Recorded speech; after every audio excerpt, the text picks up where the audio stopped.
आज हमारे चैनल पर बिरहा महासंघ के राष्ट्रीय अध्यक्ष आदरणीय राजकुमार यादव जी आए हुए हैं। सबसे पहले हमारे चैनल पर सर आपका हार्दिक स्वागत, अभिनंदन है। नमस्कार। सादर जय भीम। मेरा क्वेश्चन आपसे है सर कि श्री कृष्ण जी और सुदामा जी, इन लोगों में अपार प्रेम था।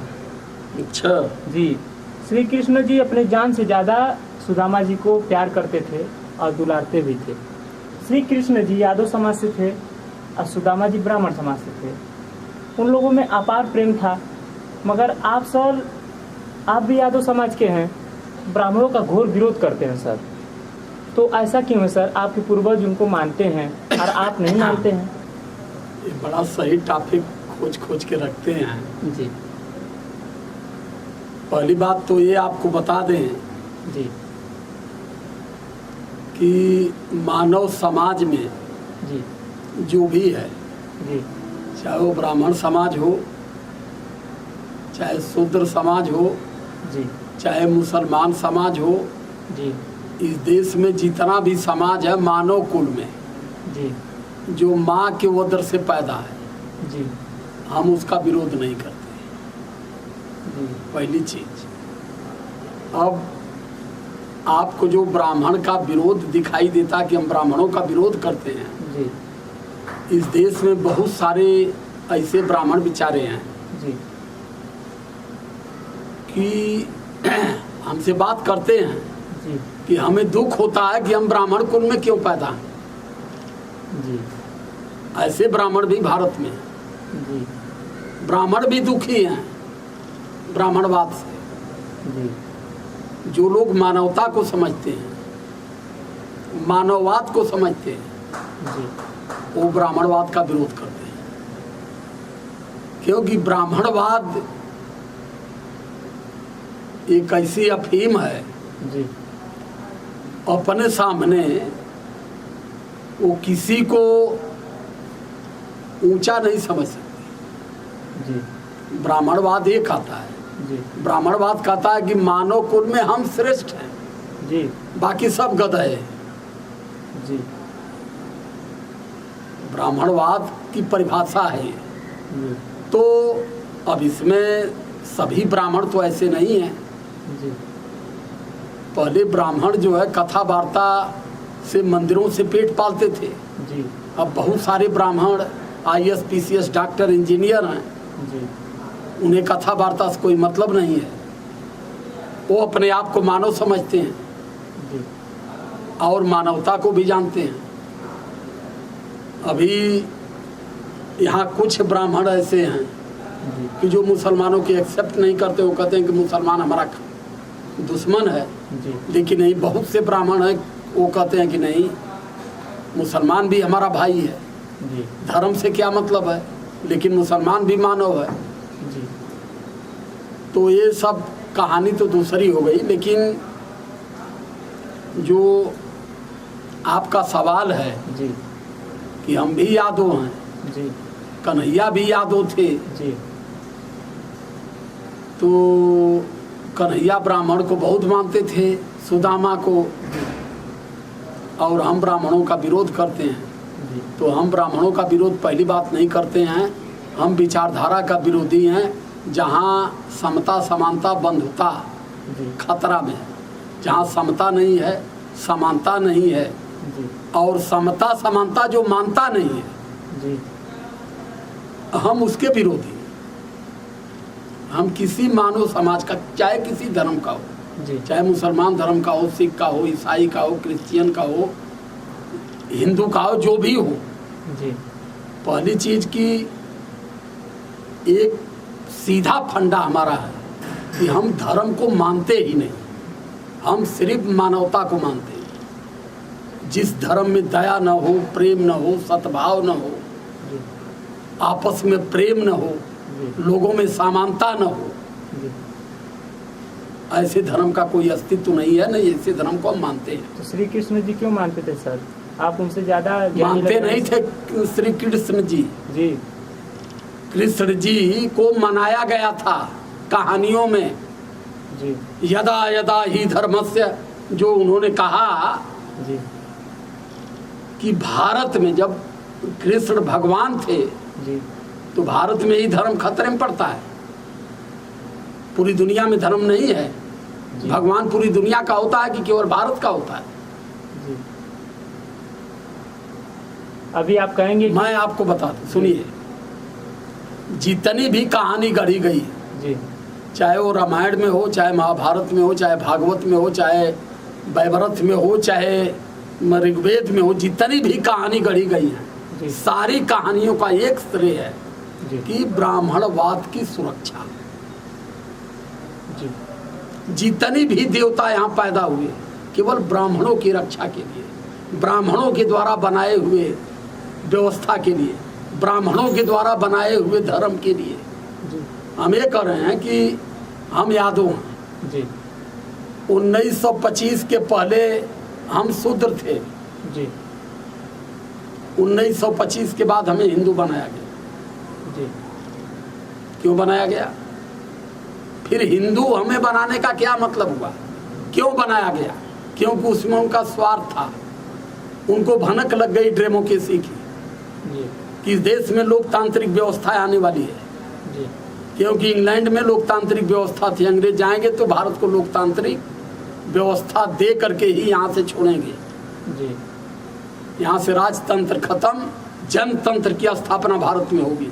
जब यहाँ जनतंत्र की स्थापना होगी और जनता के द्वारा जी भारत में राज स्थापित किया जाएगा तो हमारी जनसंख्या कम है, तो हमारी जनसंख्या कम है, शूद्रों की संख्या काफ़ी है। जी तो शूद्रों को अगर हम नहीं मिलाएंगे तो फिर हम यहाँ राज कैसे करेंगे? तो हमें भारत में अपना राज सत्ता स्थापित करने के लिए शूद्रों को अब अपने में मिलाना जरूरी है। जी तब उन्होंने कहा कि अब इस देश के जितने शूद्र हैं या शुद्ध हैं, जितने भी हैं, जी दबे कुचले शोषित पीड़ित, अब सब हिंदू हैं। इतना ही में हमान के आदमी लगना गट्टा फुला कि अब हमानो हिंदू हो गए। ये मूर्खन के पता नहीं है कि हिंदू क्यों बनाया गया हमें, और हिंदू बना करके अगर ये समाज हिंदू नहीं बना होता तो आज इस देश में पिछड़े समाज की SC ST OBC की गवर्नमेंट होती। हिंदू बना करके इन्हें राज सत्ता से बाहर कर दिया गया, जी क्योंकि इन्हें वोट का अधिकार दे दिया गया, सत्ता में बैठने का अधिकार नहीं दिया गया। माननीय कांशीराम साहब अगर नहीं आते जी तो मैं जानता हूं कि शायद माननीय मुलायम सिंह यादव जी, माननीय लालू यादव जी, माननीय अखिलेश यादव जी, माननीय बहन मायावती जी, लोग कभी मुख्यमंत्री नहीं बन पाते। जी हिंदू की सच्ची चाल को माननीय कांशीराम साहब ने खोल करके बहुजन समाज, बहुसंख्यक समाज बता करके और लोगों को एक कर दिया, ये लोग मुख्यमंत्री बन गए। जी सर मैं इसी पर रोकना चाहूँगा। और एक क्वेश्चन इसमें मेरे दिमाग में और आया है सर, मैं वो पूछना चाहता हूँ आपसे कि आप बोल रहे हैं दिखाया गया कि श्री कृष्ण जी और फिर सुदामा जी में इतना प्रेम था, आप बोल रहे हैं ना दिखावा गया, तो उनका दिखाने का क्या उद्देश्य था? दिखाने का उद्देश्य उनका सीधा ये है, वो ये समझाना चाहते हैं कि ये भारत का, चाहे उत्तर प्रदेश का यादव भाई, तुहार भगवान कन्हैया जी एक ठे गरीब सुदामा का घर द्वार कुल बनवा देना, जी कोठी अटारी बनवा देना, महादलित रहना सुदामा, उनके बड़मनई बना देना। आ यादव भाई तुहर लोगन कवन यादव हवा कि तुहार भगवान बभने के कुल दे देना, तुम संपत्ति लेके बैठा लवा, अपन संपत्ति बभने के ना देते हुआ, खाली समझावा कि इतना कारण कर और कोनो बेसी कारण ना है। जहाँ भी ग्रंथों में जो बात समझाई गई है हर जगह ब्राह्मणों के उद्धार और उत्थान की बात बताई गई है। अभी जोगी जी क्यों कहे? हनुमान जी खुद दलित थे। जोगी जी की भाषा मेरी नहीं है, उनके कहने का मतलब ये था कि हनुमान जी दलित थे तो सदैव राम की सेवा किए। आप लोग भी करिए, तो आप लोग क्यों राम से बाहर भाग रहे हैं और हम राम का मंदिर बनवा रहे हैं? तो आप कहाँ भटके? आप भी हमारे साथ आइए। इनके एक भाषा में 100 अर्थ छिपे रहते हैं। इनकी भाषा को जो जिस दिन समझ गया ना ये समाज है, और फिर बात हमारी वहीं आ गई कि ये समाज इनकी भाषा को तब तक नहीं समझ पाएगा जब तक गोबर को पूजता रहेगा।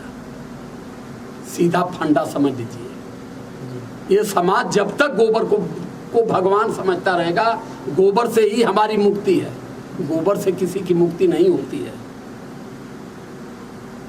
गौमूत्र से किसी की मुक्ति नहीं होती। ठीक है,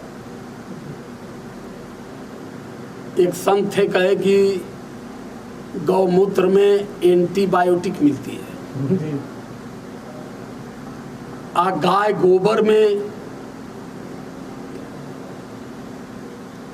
वो पदार्थ मिलते हैं, उससे अगर आप घर को लीप दें तो आपका घर प्रदूषण मुक्त हो जाएगा जी। और उसके बाद उठा करके उसको भगवान की स्थापित कर दिए, भगवान बना दिए कि गौ गोबर को पूज लीजिए, उसी को सिंदूर से टिक दीजिए, उसी की पूजा कर दीजिए, 500 की नोट चढ़ा दीजिए, आपका मुक्ति और आपका कल्याण यहीं से शुरू है। समाज ये मान करके बैठा है। पढ़ा लिखा विद्वान बहुत सारे लोग ऐसे हैं, कुछ भरोसा नहीं करते, लेकिन बहुत सारे लोग पढ़ लिख करके भी दिमाग को गोबर में ठेले हुए हैं अपने। गोबर से, गोबर को खेत में डाल दिया जाए अन्न निकल सकता है जी। लेकिन गोबर को पूज करके कोई धनवान नहीं बन सकता, ये आप जान लीजिए। तो मेरी भाषा उस व्यक्ति के समझ में नहीं बैठेगी जी, जो गोबर को भगवान मानता है जी। अब आप बता दीजिए, ये पंचगव्य बनवाते हैं जी। जब अखिलेश यादव के कुर्सी का शुद्धिकरण हुआ जी, तो माननीय जोगी जी कहे कि पंचगव्य बनवाओ जी। तो अच्छे अच्छे पढ़े लिखे जो बाहर विदेश पढ़े थे, IAS PCS, वो जान ही नहीं पाए कि पंचगव्य क्या होता है जी। तो पंचगव्य वालों में भी कुछ लोग थे, कहे सर पंचगव्य जो बनता है जी, पंचगव्य में 5 चीज होती है जी। उसमें गाय का मूत्र जी, गाय का गोबर, गाय का घी, गाय का दूध और गाय की दही जी, एक में मिलाइए और उसको पूरा मिला दीजिए, वो पंचगव्य हो गया। और वो उठा करके कुर्सी को लिपिए, तब वो कुर्सी शुद्ध होगी। मने इससे बड़ा मूर्खपना क्या कोई किसी को पढ़ा सकता है यार जी। और पढ़ा लिखा समाज इस चीज को ढो रहा है। आंख बंद करके आदमी क्या देख सकता है? आंख बंद करने के बाद आदमी देखता नहीं है, केवल महसूस करता है जी। तो ये कहते हैं कि आंख हम बंद करके जो दिखाई देता है उसको मानिए, आंख से जो दिखाई देता है उसको मत मानिए। लेकिन हमारे तथागत बुद्ध, बाबा साहब, हमारे संत गुरु रविदास, पेरियार रामास्वामी नायकर, ज्योतिबा फूले, ये कहते हैं कि जो आंख खोल करके दिखाई देता है, जो आंख से दिखाई देता है, उस चीज को मानिए। आंख बंद करने के बाद कौन सी चीज दिखाई देती है, इसी को कहते हैं अंधविश्वास। आंख बंद करके विश्वास कर लीजिए, वो है अंधविश्वास, और उसी को मानते चलिए। और आंख बंद करके मनाने में ब्राह्मणवाद सक्सेस हो गया है। और हमारा समाज आंख बंद करके, आंख खुली हुई है उसके बाद भी उनकी आंख बंद है, क्योंकि आंख जो खुली हुई है, उस खुली हुई आंख कभी सत्य को नहीं, मूर्ति पत्थर का शेर है, वो नहीं काट सकता, वो नहीं बोल सकता, न हिल सकता। आंख से आदमी देखता है, उसके बाद भी जाके ओकर गोड़ धराला की दुर्गा माई की सवारी है। और आंख खोल करके एक जिंदा शेर के सामने जा करके कोई प्रणाम करके दिखाए मुझे कि दुर्गा माई का सवारी है, भैया 12 शेर भाई दुर्गा माई का आप सवारी हवा, तुरंत चीर के उलाट दी हुई है। तो हम भैया कितना समझाई, समझाओ समझाओ, तो हम खुद पागल हो जाते हैं। जौनन के समझावत है वह मथो चाटत हम। आप ये कर रहे हैं, आप वो कर रहे हैं, आप ऐसे कर रहे हैं, आप वैसे कर रहे हैं, आप क्यों नहीं मानते हैं जी। ये सारी परिभाषाएं आंख बंद करके देखने की सब केवल हिंदू धर्म में मिलती है। अब पूछत हूँ भैया तुहार कौन धर्म है? जी हम कहते हमार भैया कौनो धर्म ना है, हम बेधर्मी हैं। जी हमार धर्म ना कौनो है, हमार वह धर्म है जहाँ प्रेम है, जहाँ सद्भाव है, जहाँ लोगों में परस्पर है आपसी भाईचारा है। जी उसी धर्म पर हम भरोसा करते हैं। जिस धर्म में दया प्रेम सद्भाव न हो जी हम उस धर्म पर थूकते भी नहीं हैं। जिस धर्म में ऊंचा नीचा व्यक्ति को बना दिया गया हो जी। हम ऐसे धर्म पर भरोसा नहीं करते। जी सर, यही होना चाहिए। और इसी के साथ में सर आपका बहुत समय लिया, इसी के साथ मैं आपकी बातों को विराम देना चाहता हूँ। बहुत बहुत धन्यवाद सर। सादर जय भीम।